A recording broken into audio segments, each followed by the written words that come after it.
Hey everyone, welcome back to the channel. In this video, I'm going to show you exactly how to remove a device from your Google account permanently. Updated for 2025.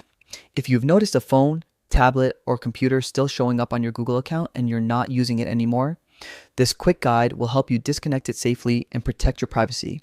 Let's jump right in. First, open your web browser. Google Chrome works best for this. Go to google.com and make sure you're logged into the Google account you want to manage. If not, sign in with your usual credentials. Once you're in, look at the top right corner of the screen. You'll see your profile icon, which might be your photo or just an initial. Click on it, and from the drop-down menu, select Manage Your Google Account. This will open the main Google account dashboard, your central hub for privacy, security, and personal info settings. Now, look at the menu on the left side and click Security. Scroll down until you find a section called Your Devices. This area shows all the devices currently signed in to your Google account, including phones, laptops, and tablets. Next, click on Manage All Devices. Here you'll see a detailed list of every device connected to your account.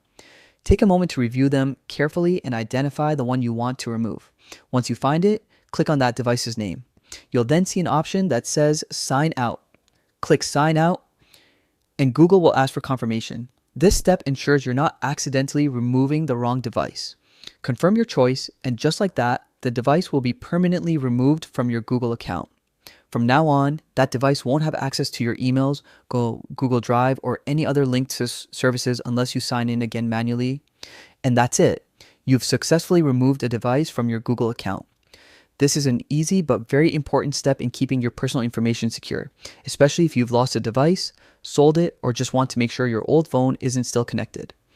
If you found this video helpful, go ahead and like, share, and subscribe for more quick and practical tech tutorials.